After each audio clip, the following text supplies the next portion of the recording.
What is going on, you guys? It is another episode of the Sci-Fly Zone where the multiverse meets the seventh inning stretch. It's your boys, Trent and CJ, and we are doing both episodes 7 and 8. Really excited to get into it. These last two episodes just were a fantastic send-off to the series for sure.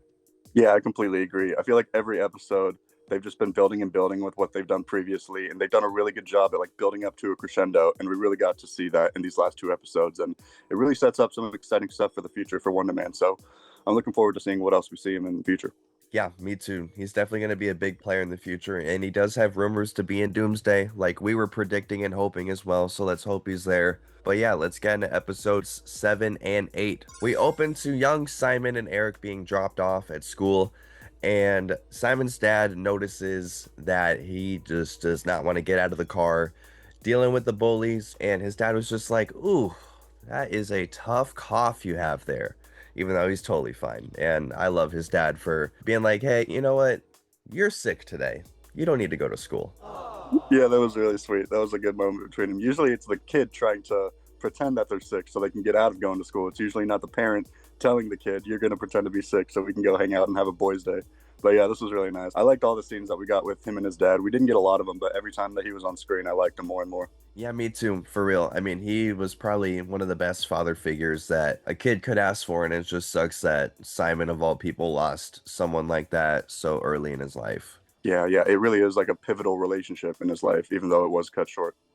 Yeah. So we cut to them walking to the movie theater to go see a movie, of course, for their day off. And his dad reveals that the original Wonder Man movie was actually one of the first movies that he ever saw here after moving from Haiti. And that makes this whole thing just a lot more personal for Simon, because not only did his dad love the original Wonder Man movie, but because of that, since he's Wonder Man, he really wants to pay homage to his dad and make his dad proud, and also like just share what Wonder Man used to mean for him and what it means for him now as well. Yeah, man, it's really nice. This Wonder Man character means a lot to Simon, and it's meant a lot to Simon for many, many years.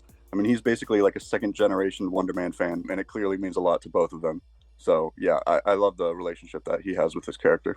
Yeah, me too. So later inside the theater, his dad is telling him, like, "Hey, I know what happened at school with the bullies, and it's all good." Like, I love that he's not trying to give him a fighting is wrong kind of talk, like how a parent would typically approach it, because he already believes that Simon isn't the type of person who's going around picking fights, and instead like helps him understand that you might be different, and like kids nowadays will notice that right away and try to make fun of you for it, but different can be a really good thing. And also, when he says different, I don't know whether he meant it as just like in the sense of him being an introverted theater kid, or maybe him being just a black kid from an immigrant family, or even like him possibly hinting at him knowing about Simon's abilities from when he was really young. But like either way, his dad knows that in one way or another, Simon feels different and other kids view him as different, but he's telling him that that's not a bad thing, even though a lot of people are seemingly treating him as if it is the case. Yeah, that was some really nice advice from his dad. He always had like good things to say from all the scenes that we saw with him and Simon. I'm not totally sure how he meant it when he called Simon different. It could have been multiple reasons, but whatever way he meant it, it was still good advice regardless. And we learned from that conversation between Simon's mom and Trevor in episode 3 that they noticed that Simon is a little bit different compared to other kids. So it's clear that they know that he's going through some stuff and they want to comfort him. Yep. And now we cut to him in the present, and he's doing exactly what I would do if I got the role of Wonder Man. Like, I'd be nerding out too. Yeah, man, he is absolutely nerding out, just really embracing this character, really in the moment for once. He's actually like, he's being present, he's enjoying it. Just exactly what Trevor told him, just the advice that Trevor gave him. Like, it's nice to see. Yep. And he gets called to set, and now Simon is the one having people get food and drinks for him, and Simon's taking full advantage of it, and like you said, he's being in the moment. Good for him. Yeah, man, he's really flipped around from where he was in episode 1. Now he's got people running and doing errands for him. He wanted a golf cart in episode 1, but day players don't get golf carts. He's got his own cart now. He's getting driven around the set. Yep. It's really nice to see this. Yeah, he deserves it. Yeah. So we see Trevor getting fitted, and I like it. It's pretty Star Trek-y, but, it definitely works for what the movie's going for. Yeah, it does look nice. He looks good in the blue. Yeah. At the same time, Simon shows up, and, like, the chemistry and the bromance between these two is great. Like, they're one of my favorite duos in Marvel, and it kind of sucks how much the Department of Damage Control like influenced the beginning of it because they've grown so far beyond it now at this point. There is always going to be like in the back of people's heads, well, they met because of the Department of Damage Control and how Trevor was supposed to be on a mission to like betray Simon at one point. But I feel like that does kind of also add a good element to their current relationship. I mean, that moment where Trevor snapped the audio recording, that was one of the best moments. Yeah, that's a great point, and I totally felt the same way. I felt really happy seeing Trevor make that commitment towards Simon by breaking the wire. Yeah. But one of the costume guys shows up and is giving Simon options for the Wonder Man glasses, and he's not really a big fan of any of them, really. I'm not either, to be honest. He's like, I want these to be like as close to the originals as possible, and later we'll find out in episode 8 that that's because his dad prefers the original ones. His dad loves the original glasses, so Simon wants to also pay homage to that and keep it true to the original. So I love how much his dad is influencing, things in the present now. Yeah, man, he really puts a lot of Simon really puts a lot of care into how he's going to present this character because he wants to make his dad proud and he wants his dad to be looking down on him, happy for him and proud of him. And I mean, he's always been very analytical of scripts and anything and logic going on in a show or a movie. But yeah, there was a very specific reason why he wanted those glasses.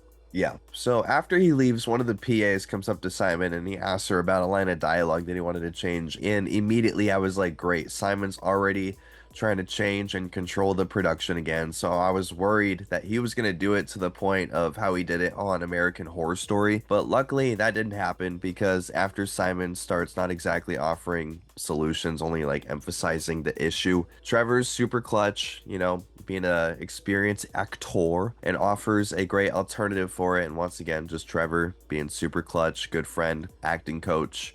Yeah, really good. Yeah, dude. Even when Simon lands the biggest role of his life, he still has to be extremely overly critical of the script. That's just who he is, I guess. And Simon, I feel like, is really good at creating problems or pointing out problems and issues. And Trevor is the one that is like the problem solver. He has the solution for it. And everyone goes about their day. And Trevor kind of saves Simon's ass a little bit. Yeah, totally. So now we cut to Simon and Trevor at dinner with Janelle and some executives at the agency, and they're offering Simon a lead role to do at the same time for a Netflix project. And it's just crazy how much like simply landing a role can like get you somewhere in the industry. Yeah, once you make it big in one place, then other people are going to try to come get you to work for them as well. Yeah, and bro's really happy about it too. Yeah. Yeah. And it's interesting because Trevor thinks that it just sounds like a waste of time.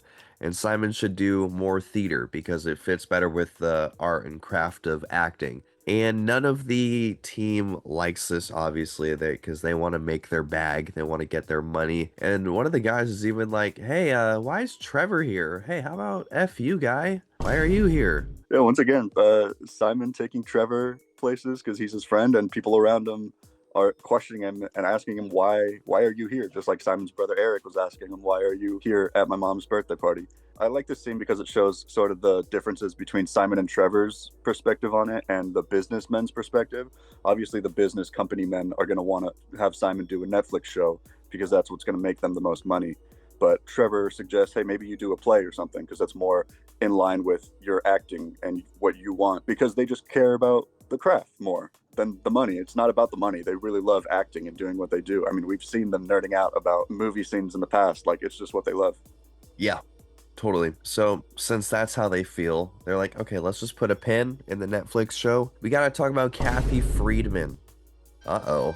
One of the biggest writers to work under the New York Times wants to interview both Simon and Trevor at the same time, and we'll be on set tomorrow and we'll do an interview the following day. And Simon is worried because Kathy is very good at getting dirt on people and using it as a way to uniquely expose the truth of the person that she's profiling. Like, she's written super badly about Joseph Gordon-Levitt, Glenn Howerton. So how could, Simon, the guy who's definitely not known for his fun, chill vibes, stand a chance against her, Yeah, man, I can't blame him for being scared. It makes sense that he's intimidated about hearing that Kathy Friedman's going to show up because she is very good at her research and she is very good at finding dirt on people. And Simon is hiding a lot of things. He has a lot of skeletons in his closet right now.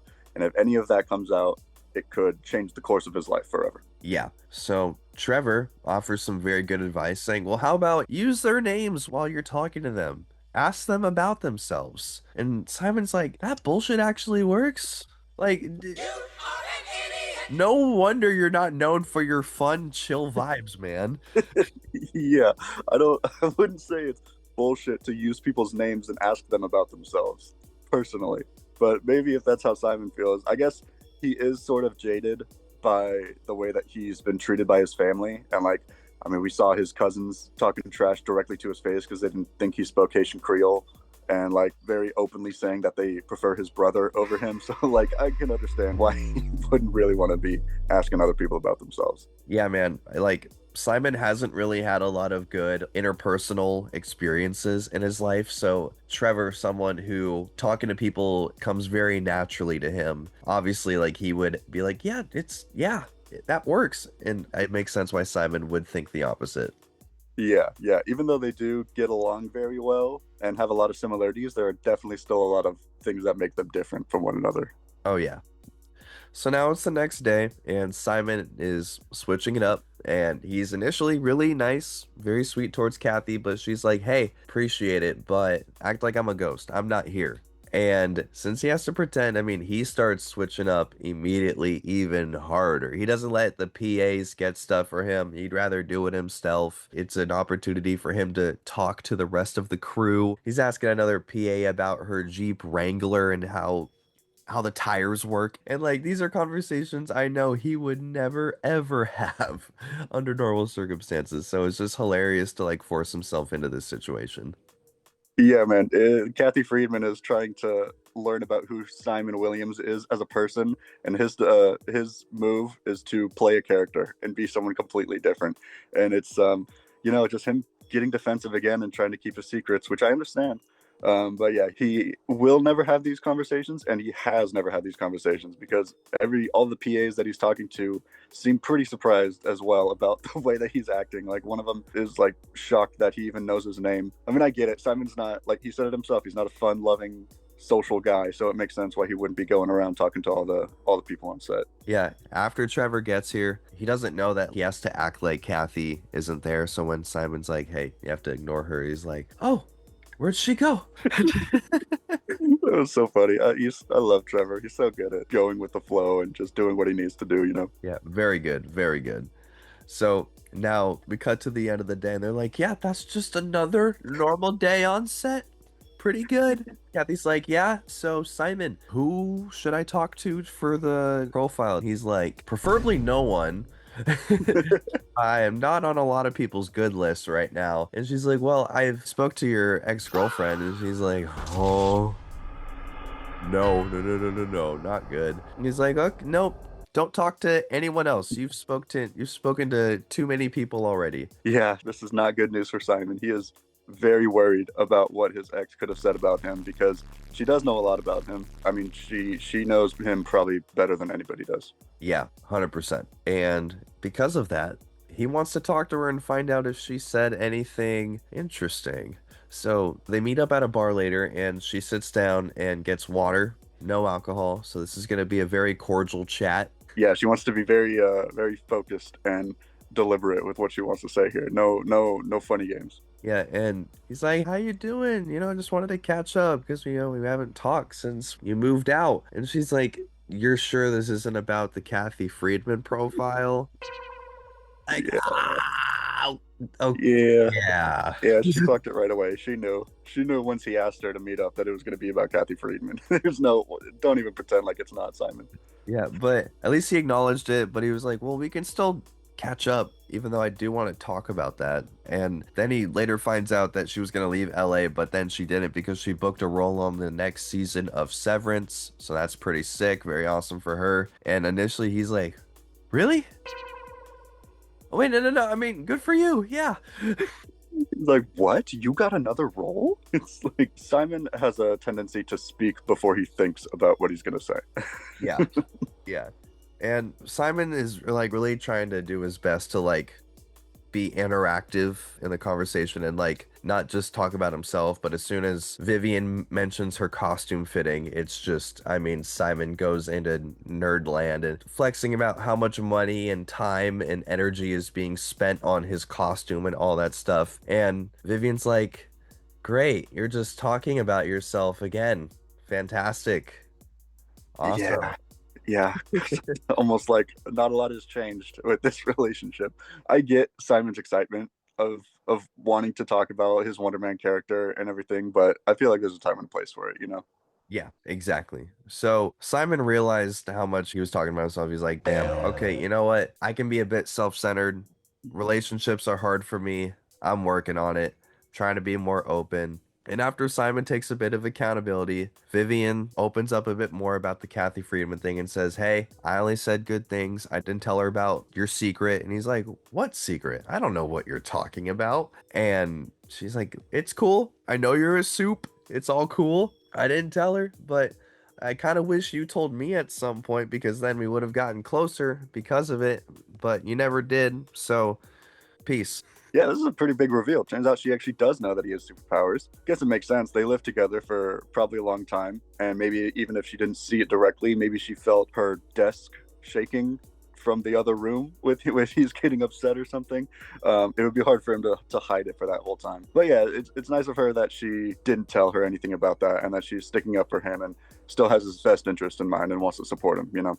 Yeah, definitely. So then we cut to Simon and Trevor just before the interview, and he gets a call from his mom, Simon, and she tells Simon that she also spoke to Kathy Friedman, but luckily she left out everything that happened related to his powers.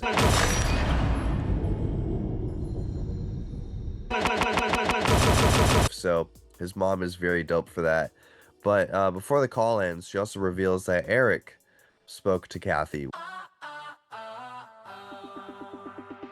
which scares the crap out of Simon because he believes that Eric finally has a chance to take away acting from him for good because Eric's never really believed in him, at least perceivably. So Simon believes like, oh, you know, he's finally taking it away from me. And he just gets so riled up. And dude, when his eyes lit up, I was like, Simon, chill, chill, not right now. And thank God for Trevor and his box breathing because damn. Yeah, man, that was pretty concerning. There was a moment there that Simon could have flipped out, and I get it because I would be scared if Eric was my brother too. If I was in Simon's position and I found out that Eric had talked to Kathy, because yeah, like it seems like Eric has wanted Simon to stop acting for a long time. He offered him a job at his insurance company, and now he basically has the opportunity to actually ruin his Hollywood career and make sure that he never gets an acting role again. Yeah. And props to Eric. I respect him for it. He did not say anything about that. He did not tell Kathy anything. He supported Simon and had his best interest in mind as well, which I really respect him for that. Yeah, and knowing that, it's a huge weight off of Simon's shoulders. You know, he feels like, okay, now there's really no way she can know about my powers. We can just do the interview. We're chilling. No one has anything bad to say somehow. And this whole episode, we more or less we've been worrying about what Kathy Friedman is going to know about Simon. But what we really should have been worried about is what Kathy knows about Trevor. Because as soon as she starts bringing up Trevor, she's like, so you got arrested recently, huh? And he's like, no, I have video. He's like, oh, okay. Well, that might have not been me. Well, I heard you were busted out of jail. Yeah, kind of. Well, did you finish your time? Like, okay, what?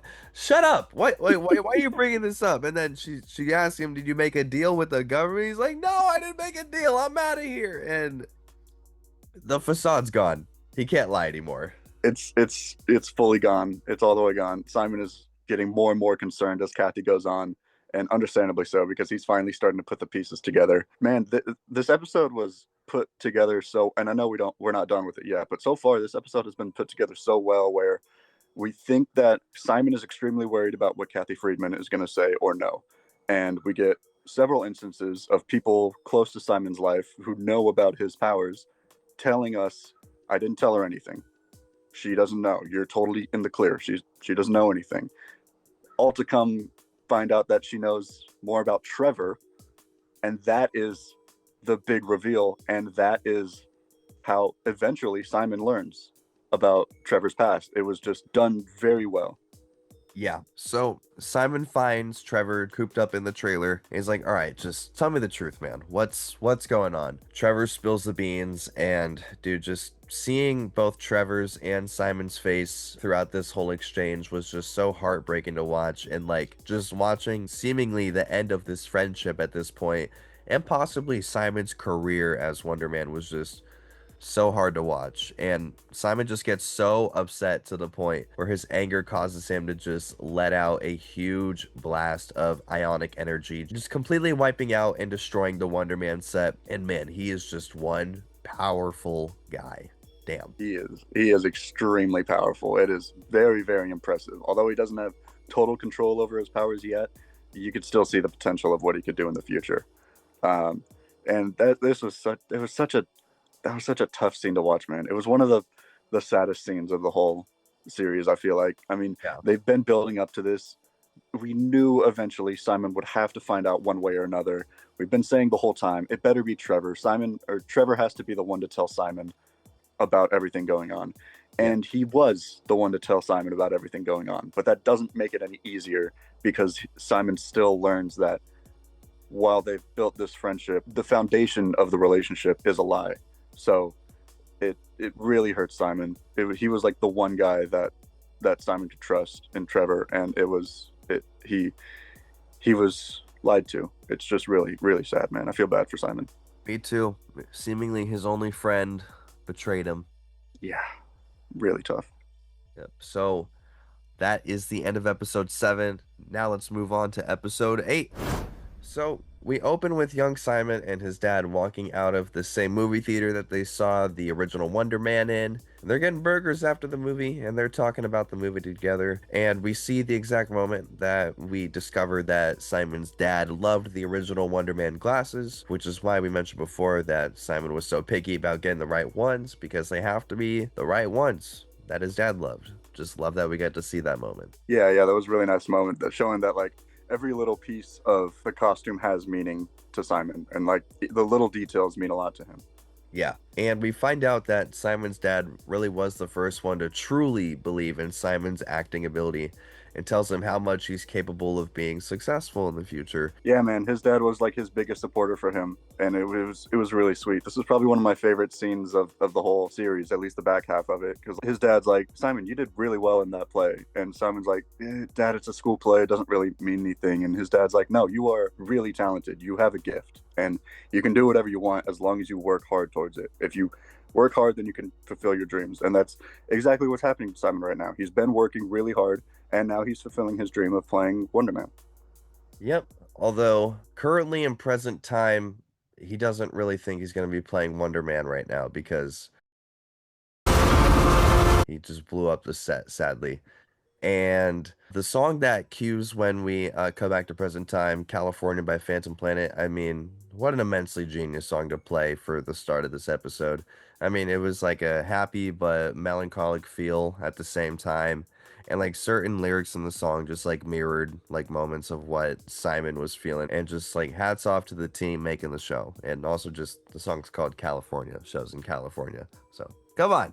Yeah, that really was a good decision that they made there. I feel like if it was a different song, it wouldn't have been a huge deal. It wouldn't have like ruined the moment or anything. But the picking California, that song, I think really elevated it in a way. It just added to the whole scene, and that song has been stuck in my head ever since watching the last episode of the show. Yeah, for sure. It's been stuck in my head since it came out. But the damage inside the set is just massive. And luckily, Simon made it back home outside of the set on time somehow. But he just thinks that all hope is lost at this point and that everyone is coming to go arrest him right now. So he's calling his mom to speak with her one last time and just pretend that everything's all right and that, it's just another day on set. And at the end of their talk, he tells her, only for the second time ever, seemingly, that he loves her. And man, when he did that, that broke me. Yeah, man, that was such a meaningful moment there. I'm sure it meant so much for his mom to hear, and it meant so much for him to say too. Like in his mind, probably the last time he's going to get to talk to her, telling her that he loves her again. It was just, yeah, that was so nice. Yeah. So we cut to Cleary and his partner for the day, and his partner says, hey, he's still in his apartment. And Cleary says, all right, make sure everyone's out of the building. So when we arrive, nothing bad happens. And it just feels more and more imminent that, like, a face off between Simon and the Department of Damage Control is going to happen, or he's just going to give himself up. But before that even can possibly happen, we get a call from Trevor, and he's apologizing for everything that he's done, taking accountability for how badly he screwed Simon by doing the deal with the Department of Damage Control. And he tells him that he's going to fix everything. And he makes Simon promise to live his life to the fullest before hanging up. And we see that the Mandarin is back for one last appearance.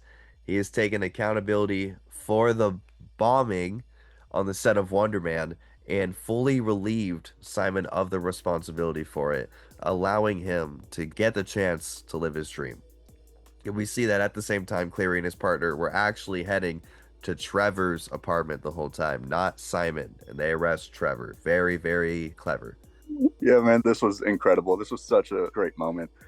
Seeing the Mandarin back, seeing Trevor Slattery and the Mandarin have had one of the most interesting character arcs in recent Marvel years, like probably within the last 10 years of Marvel. And the reason that Trevor got into this whole mess in the first place, him playing the Mandarin, and then him getting Simon out of the mess that he got Simon in by bringing back the Mandarin and taking the blame for the bombing, and just like also that Simon could fulfill his dream. Like Trevor said, like I blew every opportunity I got. I'm not gonna let you do the same. This is your opportunity. Do not blow this. I'm gonna take the blame, and you can be Wonder Man. And, like it was incredible, man. It was really great to see. Yeah, Trevor's a legend for that. And when Trevor told Simon to live his life to the fullest, it kind of reminded me of when Yinsen told Iron Man, Don't waste it. Don't waste your life. Yeah, 100%. Yeah, it did seem like there was a sort of parallel there for sure. mm-hmm. I also loved how they built up this scene and did the reveal, because at no point does we know that the DODC are going to someone's apartment, one of the guys' apartment. They say he's in his apartment. Let's get everyone there and make it clean. We don't know whose apartment he's going to, though. We assume that it's Simon's because he blew everything up, and it should be obvious to know that it was Simon, until that very last reveal where Trevor hangs up the phone with Simon, and Simon's apartment is all quiet on the Western Front. Because no one is coming to his apartment. They're coming for Trevor because he took the blame. It was wonderfully done. 100%. And also when they walked Trevor out and he said, Go ahead. Throw me in jail. I'll only break out again. I'll only break out again. I'll only break out again. What do you mean by that? Yeah, baby! That's what I've been waiting for. That's what it's all about. Yep, setting it up. I love how he was just playing into the Mandarin character in Cleary's face too, even though Cleary knows what Trevor's doing. He knows that he's taking the blame for it, and he's just like, no, I don't know what you're talking about. I've always been the Mandarin, and you never saw me coming. yep, you're the fool. Exactly. So even though this, like, obviously got Simon off the hook, Cleary's still going to have eyes on Simon for a while. So Simon really has to be careful moving forward. And the ending will kind of be very interesting. But Absolutely. Yeah. It's pretty fun. We'll get to that for sure. yeah. But Simon's PA shows up to his house after the arrest and tells him, like, hey, I know this stuff's crazy, but we still got to shoot the movie. So we got to go to the other set. And when he showed up wearing that cloak, I was like, okay, Mr. Jedi. Hello there. Yeah, we will find out that there's a very good reason for why he's wearing this cloak. But I feel like it really does parallel what we see some Marvel characters on set of a show doing when you're like trying to hide their identity or hide their character they're going to play. I feel like they're wearing a lot of similar stuff. So that's fun to see. Yeah, definitely. So now Simon's alone in a room and Von Kovac walks in and he's asking him, like, yo, Simon, how do you feel about all this? And I love that Von Kovac is like trying to be like supportive of Simon through all this. It's like really nice of him. Yeah, it is nice that Simon still has some support system at least.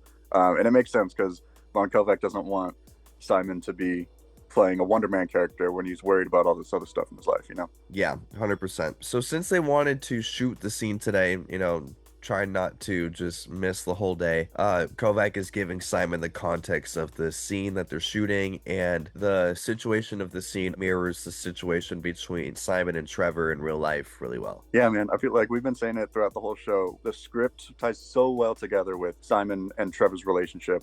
It feels like throughout the whole way. I mean, it seems like Simon doesn't really need to do much acting because he is really going through this stuff in real life. Yeah, he's had it rough lately, but at least Trevor gave Simon the chance to still be Wonder Man. Yeah, man, he really came up clutch in that moment. Yep. So, after they're done talking about the scene, the same PA who's been handling the glasses situation actually managed to find the original glasses worn in the 80s Wonder Man movie. And it's only after Simon receives the correct glasses that he feels comfortable revealing the whole costume, and the costume looks great and it's awesome. It looks so cool, man. He looks great in that black and red. And with the glasses too. I mean, the glasses look great on him. So cool that they got the original ones too. That has to mean so much to Simon. And like from now on, every time that we see Simon Williams in that suit and wearing those glasses, it's going to remind us of his dad too, which is really nice. I like that a lot. Yeah, me too. I hope he continues to keep the same glasses. I do too. Maybe his suit could get more armor or something. Maybe a more of a actual combat superhero suit, rather than something for like to look good like on a movie set. But I'm sure we'll have time to get him another suit. Yeah, 100%. So we finally see them shooting some scenes in the movie, and it's like the same dialogue that we've been hearing in previous episodes, so that was pretty cool. And then we transition into the real thing on the screen, and the movie's done. We did it. The theater is packed. His family is there, and everyone loves the movie. Simon wins. Yeah, man, this was so great. It was such a good moment to see him finally getting his flowers.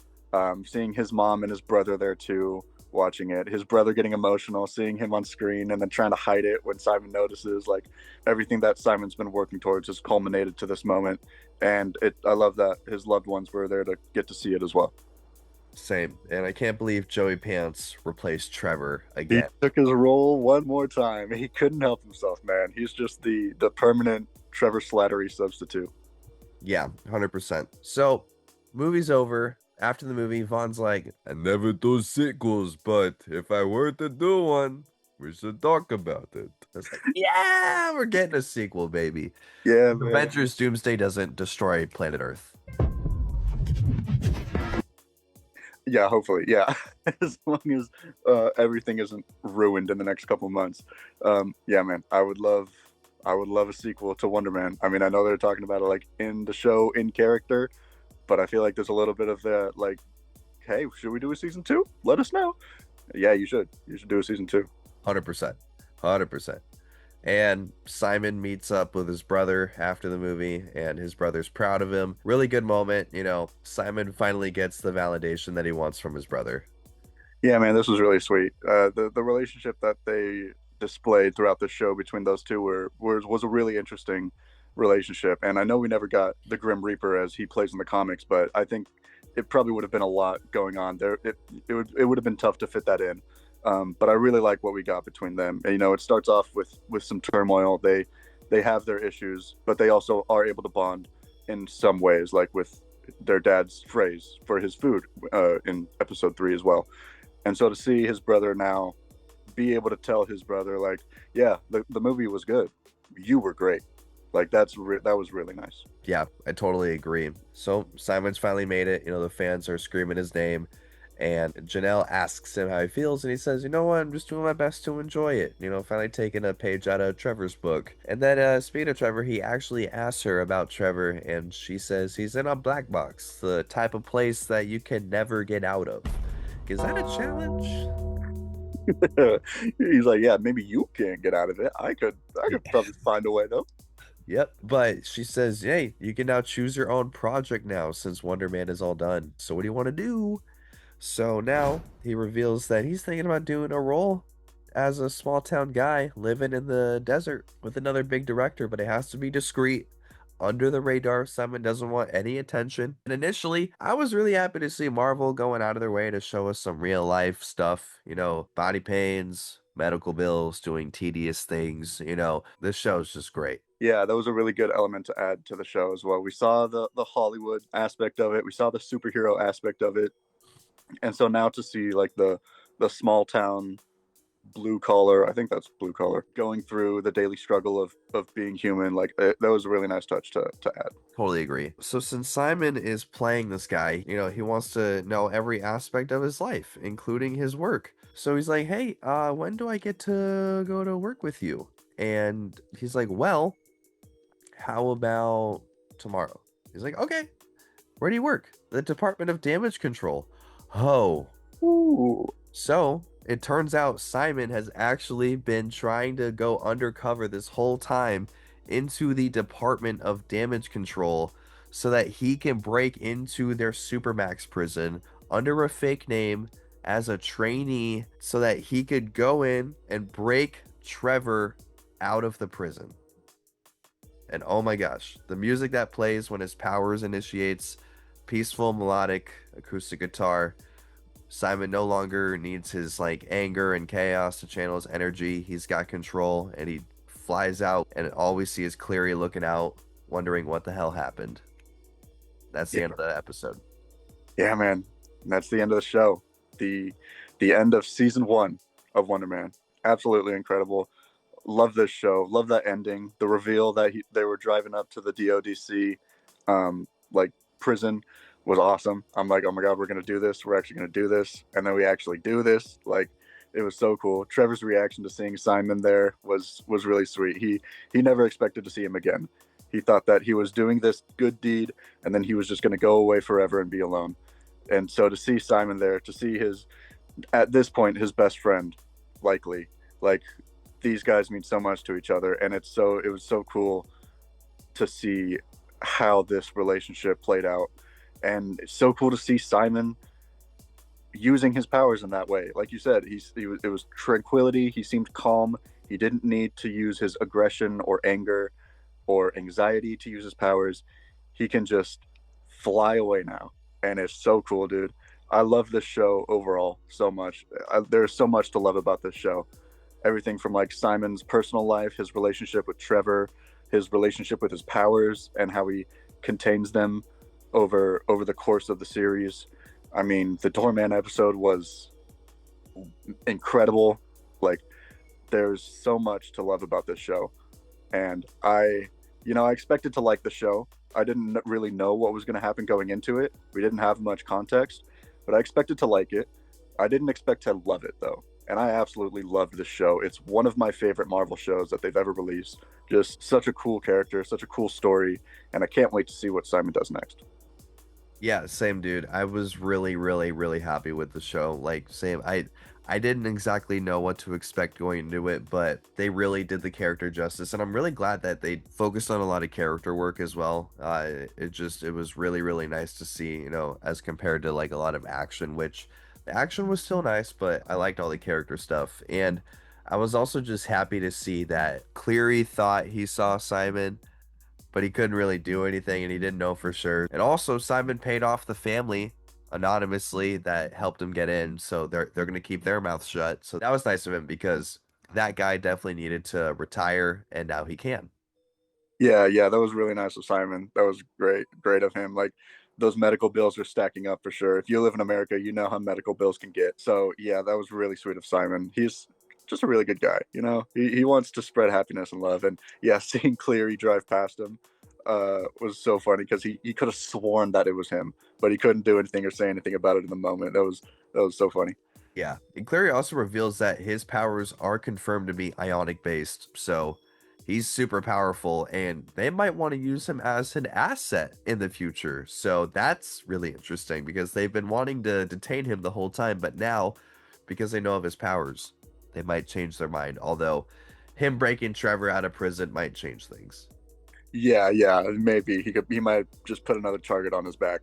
But I mean, it also shows the DODC exactly how powerful he is and the potential that he has. So maybe that'll make them want to win him over even more and somehow get him to side with them or use him for their best interest. Although I don't know how they would convince Simon to join them. That would be interesting to see. But yeah, man, I hope we get more DODC.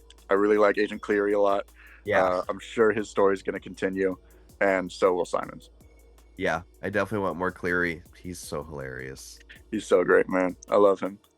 Also, one more thing that you mentioned earlier about it being like uh, more of a actor heavy show. Like, yeah, it was technically a superhero show, but we didn't get a ton of superhero action or powers or combat stuff. It was very acting heavy. It was very story based, character driven, and I really like that about the show. I think that this show had some incredible acting scenes. I mean, all the self tape stuff, all the stuff between Trevor and Simon acting together, the stuff at the mansion was all incredible. It was just done really, really well. The people behind this show really knew what they were doing, and they executed it extremely well.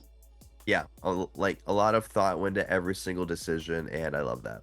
Yes, absolutely. And also the way that Yahya Abdul-Mateen II and Ben Kingsley played their characters, like they deserve so much credit for that. They were both absolutely incredible. They have such good chemistry, and I'd love to see that bromance extend in the future. Yeah, me too. If the show is eligible for awards in the future, they definitely deserve some. They absolutely deserve some awards for that show. Yeah. So that's a wrap for Wonder Man. Very much enjoyed it. It was an awesome watch.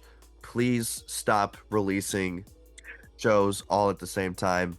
One a week, maybe two a week if you really want to do it, but no. Come on. I love the anticipation waiting week to week per episode. And it's just, yeah, that's what I prefer. But if you guys prefer something different, let us know in the comments and we'd love to read them. So leave it. We love the feedback. Drop a like, hit the sub button. And yeah, what really quick, CJ, what do you think about the release? Yeah, I'm not a huge fan of how they handled the release of it either. I would very much prefer 1 or 2 episodes a week. I absolutely loved the show. I really enjoyed watching it. I think it is a good show for like a binge watch if you're going to do that, but also the anticipation leading up to each episode, if they were to do it weekly or bi-weekly, I think it would have added more. I would have been extremely I would be extremely anticipatory about when they would release the next episode. But since it's like all at the same time, it's kind of like there's not really that anticipation. Also, make the episodes longer. They don't have to be 35 minutes long. They don't have to be. There was a 25-minute long episode in here, like, and it was the second to last episode. You don't let's Yeah, 50-minute episodes. please. 50 minutes for Wonder Man. I think it was either way. I really enjoyed it.